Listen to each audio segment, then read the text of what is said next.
जय श्री गणेश। आप सभी को फाल्गुन मास के शुक्ल पक्ष की विनायक चतुर्थी की ढेरों शुभकामनाएं।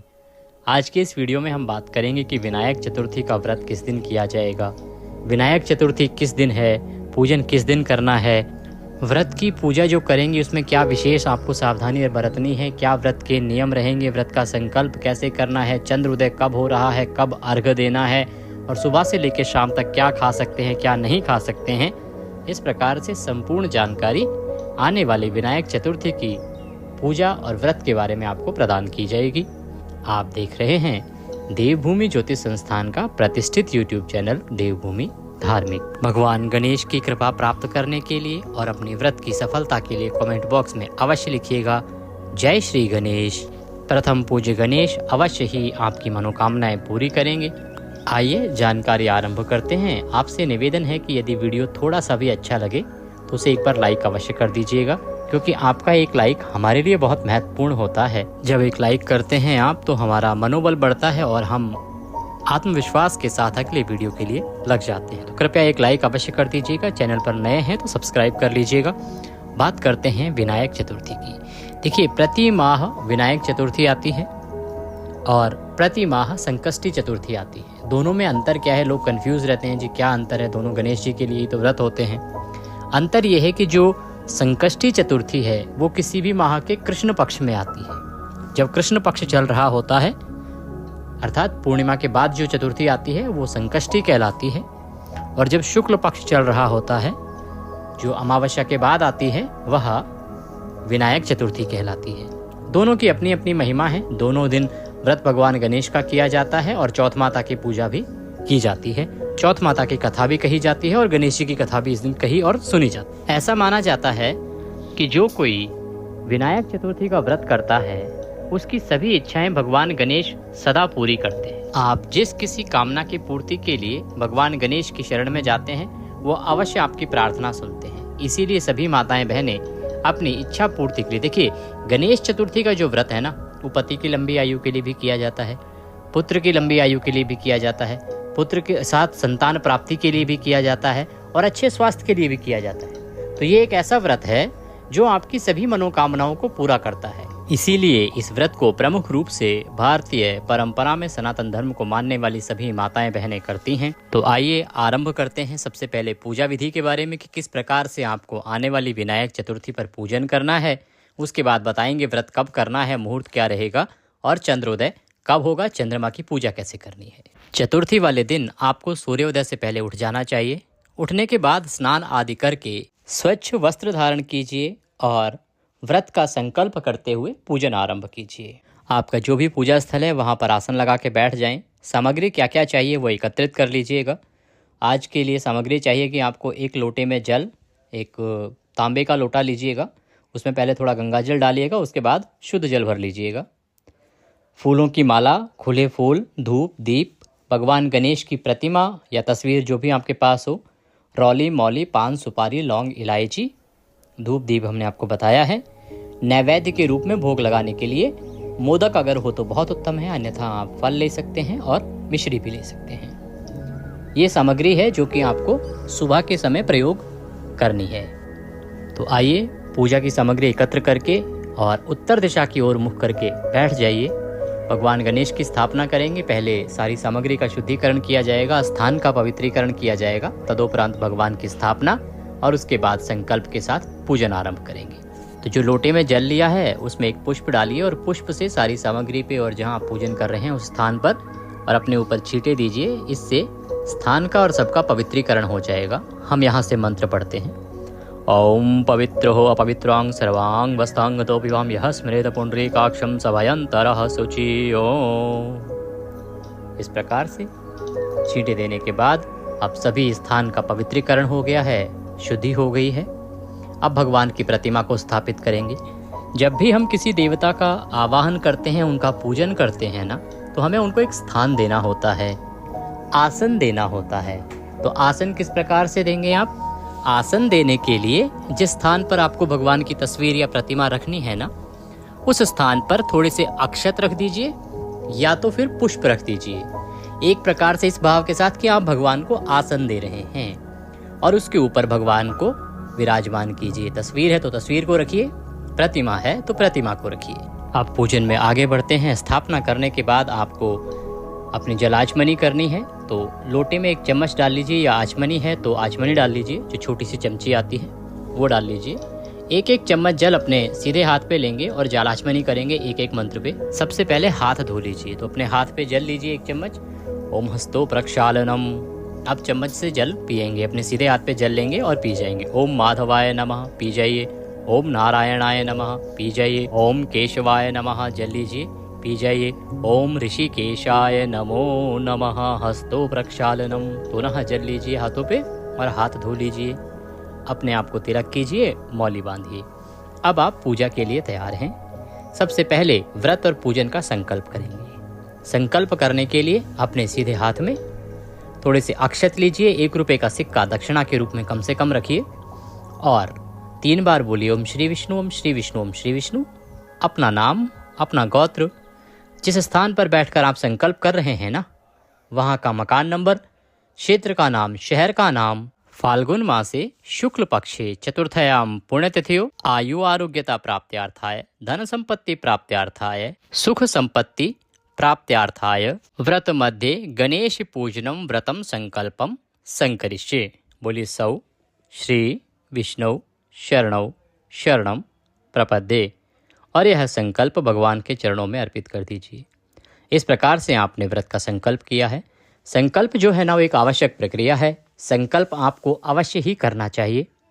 अगर आप इस विधान से ना कर पाएँ तो आप मन में संकल्प कर सकते हैं। अपने सीधे हाथ में जल लीजिए, दक्षिणा के रूप में 1 रुपए का सिक्का कम से कम रखिए और भगवान का स्मरण करते हुए कि हे प्रभु, आज के दिन हम फाल्गुन मास के शुक्ल पक्ष की विनायक चतुर्थी का व्रत व पूजन करने का संकल्प करते हैं। आप हमें इतनी शक्ति दीजिए कि हम इसे सफलतापूर्वक कर पाएं और हमारे जीवन में सदा खुशियों का भंडार भरना, सदा अपना आशीर्वाद बनाए रखना, हमारी संतान दीर्घायु हो और हम सदा सुहागन रहें। इस प्रकार से निवेदन करके वह संकल्प भगवान के चरणों में अर्पित कर सकते हैं। ये सामान्य बोलचाल की भाषा में भी आप संकल्प कर सकते हैं, परंतु संकल्प आवश्यक है। संकल्प किए बिना आपका कोई भी व्रत जो है ना, वो लगता नहीं है आपको।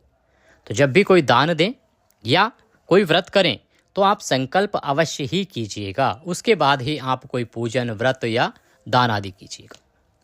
संकल्प करने के बाद आप दीपक प्रज्वलित कर लीजिए, धूप जला लीजिए, दीप जला लीजिए। इसमें क्योंकि भगवान गणेश का ही पूजन है तो अन्य किसी देवता के पूजन की आवश्यकता होती नहीं है। जब हम कोई और व्रत करते हैं तो उसमें पहले प्रथम पूज्य गणेश जी होते हैं, उनका पूजन करते हैं, फिर हम उन देव का पूजन करते हैं। परंतु ये जो व्रत है ना, ये भगवान गणेश का ही है, तो इसमें केवल गणेश जी का ही पूजन किया जाएगा। हाँ, रात्रि के समय में कुछ स्थानों पर चौथ माता भी पूजी जाती है। चौथ माता बनाई जाती है और उसका पूजन रात्रि के समय किया जाता है कि सुबह के समय संकल्प कर लिया, गणेश जी की कथा कह ली, गणेश जी का पूजन कर लिया। रात्रि को चौथ माता की आकृति बनाई है, एक मानव आकृति बनाई जाती है। ज़्यादातर लोग दीवारों पे बनाते आए हैं पहले तो, और आजकल किसी पोस्टर पे बना लेते हैं, किसी पेपर पे बना देते हैं और उसको दीवार पे लगा देते हैं। उसमें एक मानव आकृति होती है चौथ माता की और उस पर साथ में स्वास्तिक होता है। उनका पूजन किया जाता है। उनको भी पंचोपचार से इसी प्रकार से पूजन करते हैं, तिलक करते हैं, नहलाते हैं, तिलक करते हैं, फिर उनके आगे दिया जलाते हैं और दिए के आगे आँच रखते हैं। उपला जो होता है ना, वो उसकी विधि बताएंगे आपको। पहले हम गणेश पूजन जो गणेश चतुर्थी पर ज़्यादातर लोग करते हैं वो विधि आपको बताते हैं।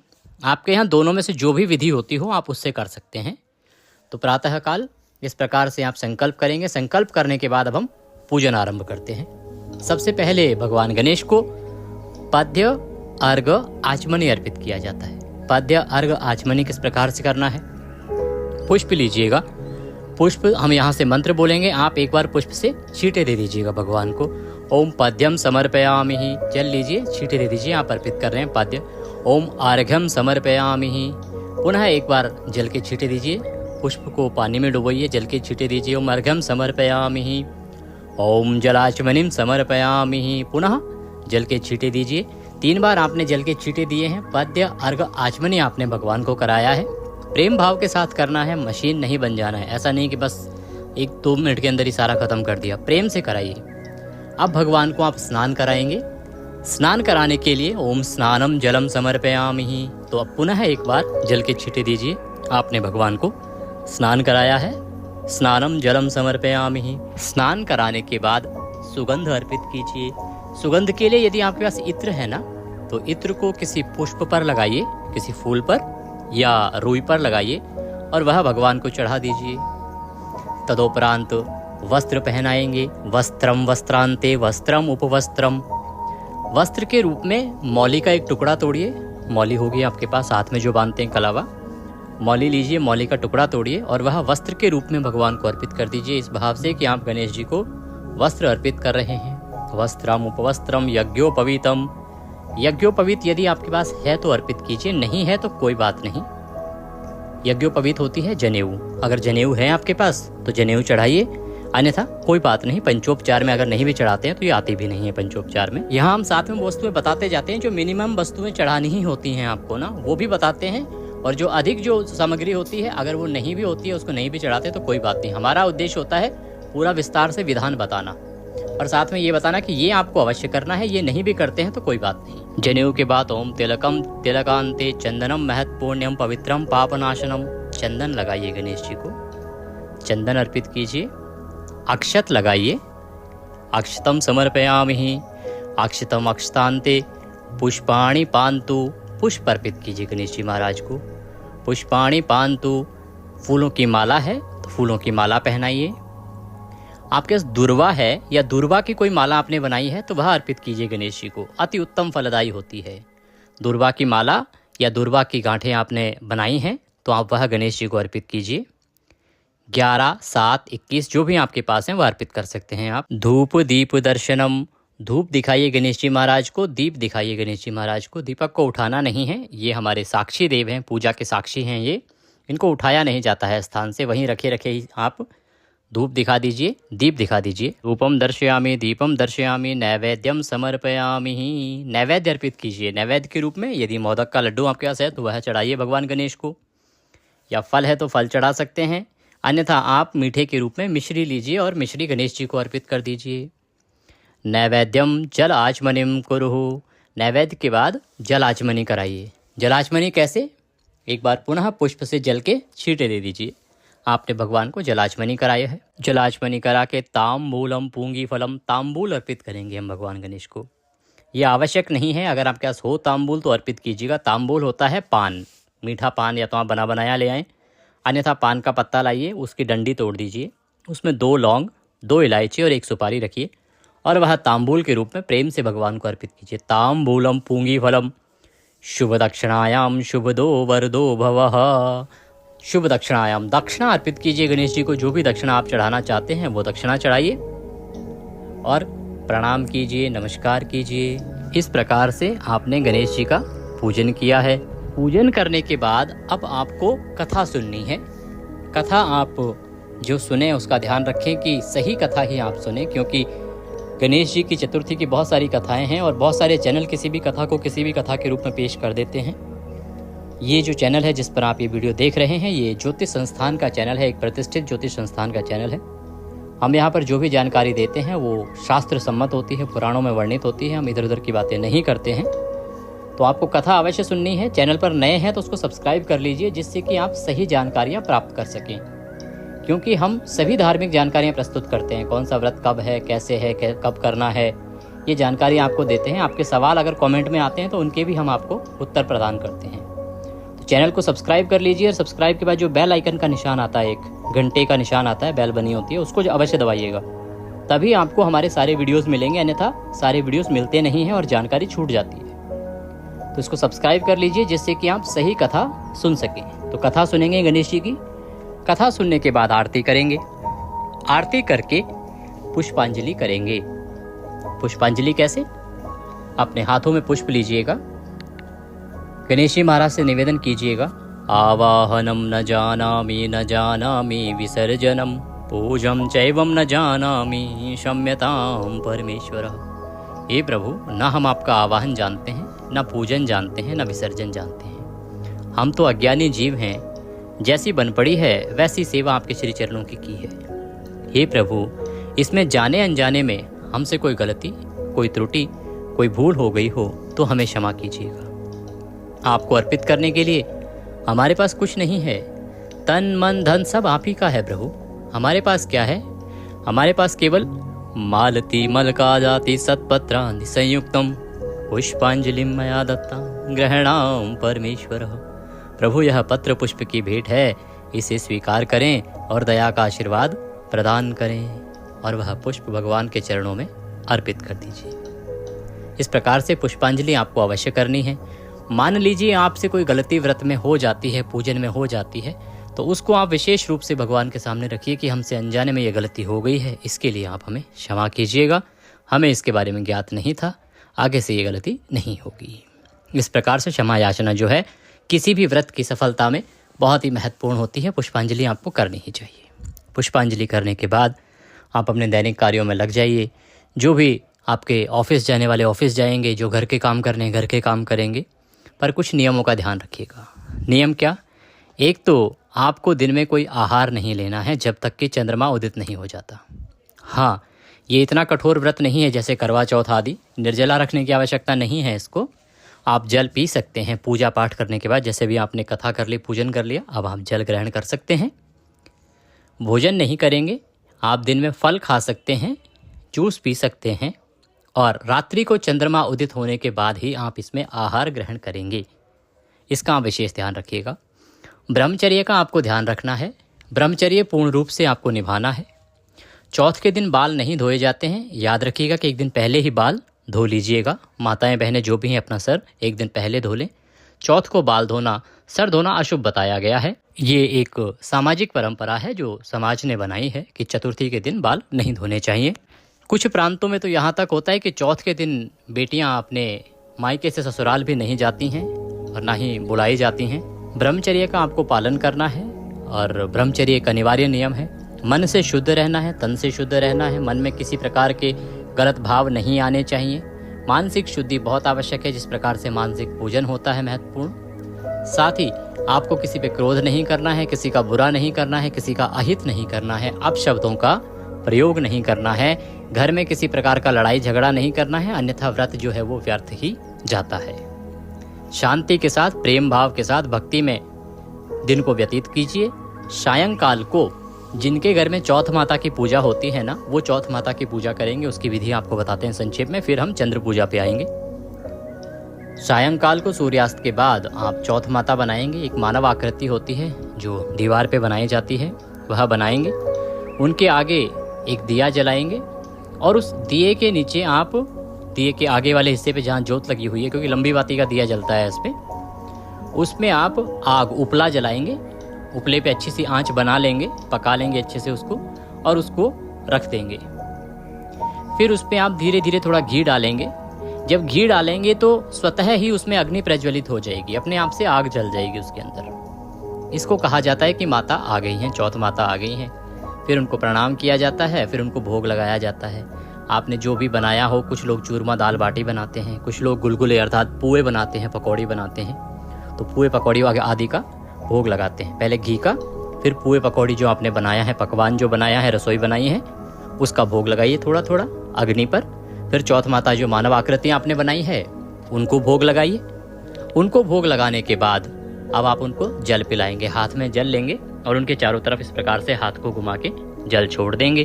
फिर चौथ माता को आप प्रणाम कर लेंगे और चौथ माता के सामने अपना जो भी निवेदन है वह रख देंगे कि हे चौथ माता, हमारी ये इच्छाएं हैं, इनको पूरा करना। अगली बार जब आपके दर्शन हो तब तक ये पूरी हो जाएं। हमारे परिवार की सदा रक्षा करना।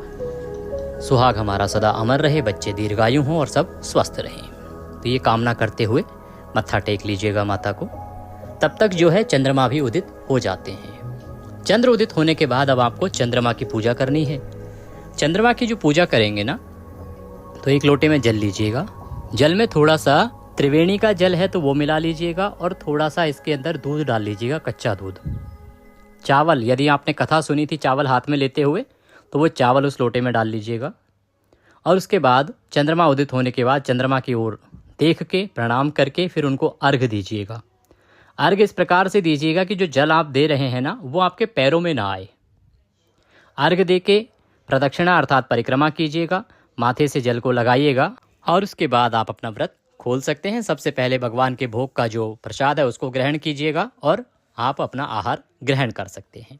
ये विधि है चौथ माता के पूजन की या गणेश पूजन की कि आपको किस प्रकार से इस विनायक चतुर्थी पर पूजन करना है। अब बात करते हैं कि ये विनायक चतुर्थी है किस दिन, व्रत आपको किस दिन करना है।